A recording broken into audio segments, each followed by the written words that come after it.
All right, good morning and welcome to Hunter's Home. Today we're in the kitchen garden that is just outside of our kitchen, back of the big house.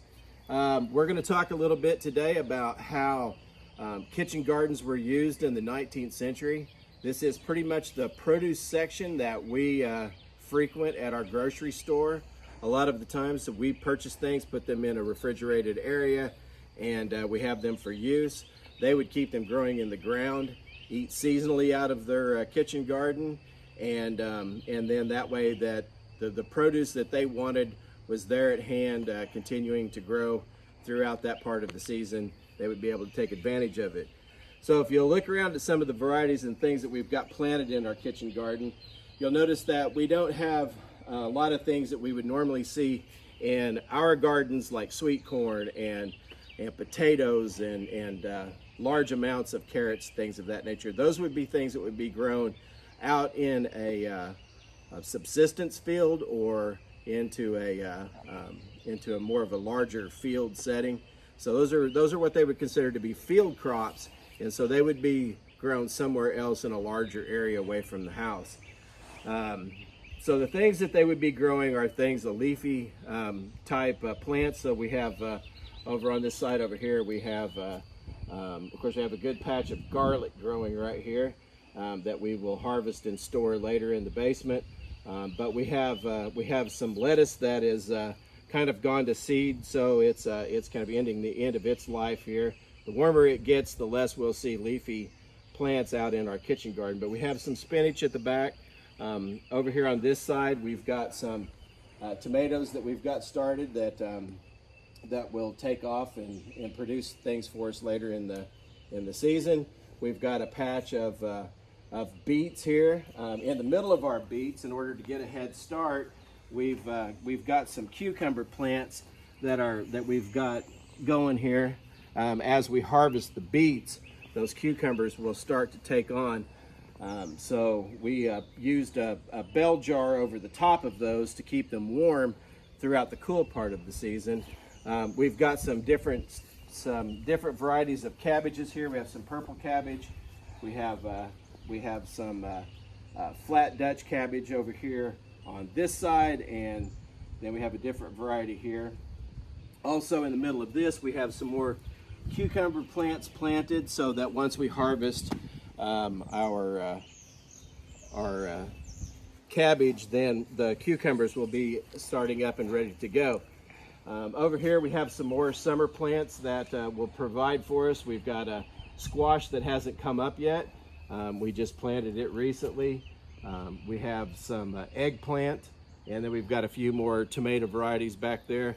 And over here we have some chard, which is also a leafy, cool weather plant that we take advantage of. And of course we have our old friend here, dill, which once you plant it, it takes over. So where you want it, you better plant it where it needs to live, because it will spread throughout your garden. But it's okay with us; we take advantage of it. And then of course we have some cool weather peas here that are starting to produce. You can see it's got the beautiful flowers on it, and then it also has very nice seed pod that's starting to form. And over here on the side, we have our shallots and our onions that we're using them as green onions in the early period. We plant them very close together, and then we harvest every other one down through there, and then eventually we will leave the ones that we want to grow into large bulb onions, and we will scrape the soil back from them and allow that onion to break free of the soil and create a very large bulb on top of the ground.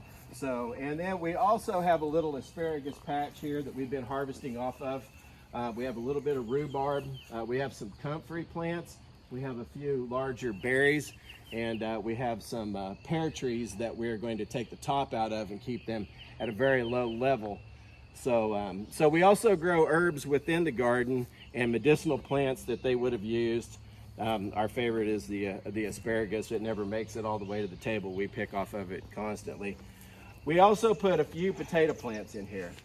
So these are not that we're not going to allow these to grow into large potatoes that we would store in the basement. They're going to be served as our new potatoes along with our peas. So so as you can see, they're starting to make their bloom, and as soon as they bloom out and that bloom kind of goes away, we know that there are new potatoes down underneath of the ground. So we can either harvest them all at one time, or we can noodle around down in there and pull them out, you know, one by one as we want to use them. So, and then finally we have our favorite, kind of as a summer treat, or early summer, late spring. We have a variety of strawberries. So we also have a mention of Emily Murrell, who visited Hunter's home in 1850, and she talks about on her birthday they had a great treat of strawberries and cream. So we picked an old variety of strawberry, planted it in our kitchen garden, and hopefully we'll be able to enjoy those as well. So this is our kitchen garden. That's what we use it for, is basically like a produce section in our grocery store today. So most of the things that we have in here we will preserve, or we use fresh in the kitchen in our cooking programs. So check back with us, and we will do another program later on. Thank you.